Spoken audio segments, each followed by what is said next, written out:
The impact of NATO's activities on the people.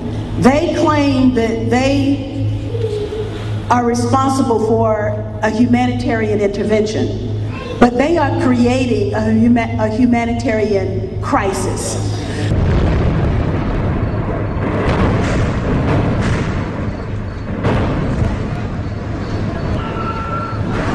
Two of his grandchildren and their mother are among the dead. NATO is killing our children! You are a hypocrite!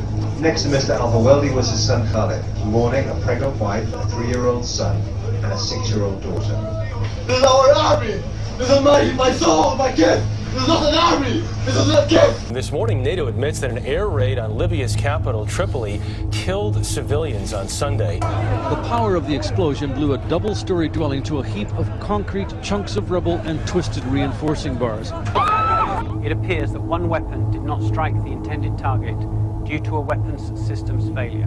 A frantic rescue operation pulled out no survivors. 9 people died in the blast and 18 were injured. Until the United States reduces its military spending to support our economic and moral aggressions around the world, we will be a menace to life on the planet.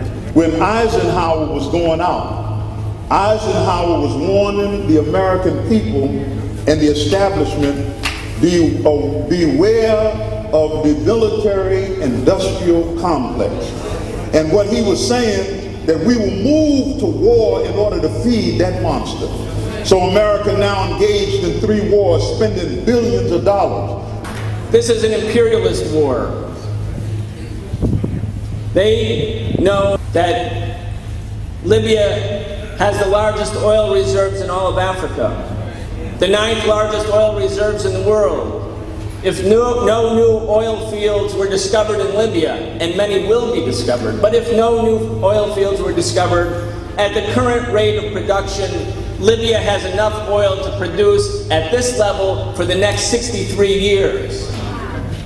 That's a prize that ExxonMobil, Chevron, ConocoPhillips, Eni in Italy, and the others want.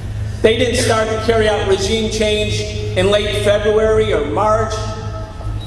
In April 1986, they carried out the attempted assassination of Gaddafi with U.S. Air Force planes.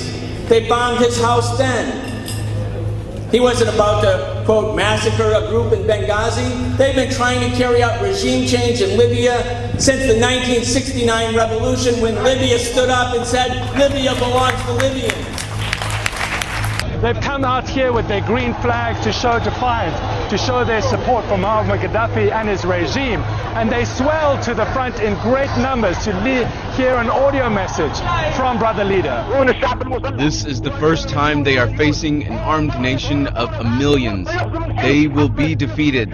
The alliance will be defeated. After more than 4,000 strike sorties on Libya, NATO doesn't seem to be getting anywhere. They say it's not just about military might, it's about political will. But if you see these scenes, if you listen to the sounds, and you test the will of the people here, there's really a sense that this crisis in Libya isn't ending anytime soon. The common consensus among the demonstrators out here today is that the U.S. and NATO intervention in Libya is illegal. So I'm here in today's protest, one, because my interest as a New York City public school teacher lies in the money that is being misspent or wasted in killing innocent people in other countries. This is another war starting for U.S. interests that have nothing to do with the people here in the United States. Libya is for Libyans to decide what to do with their countries. They marched on the United States Embassy in the South African capital, Pretoria, chanting hands off Libya, hands off Gaddafi, and hands off the Libyan people. The main reason why I'm here today is to protest against the bombs in Libya. Being an African American, I think that anything that happens to our brothers and sisters in Africa also happens to me.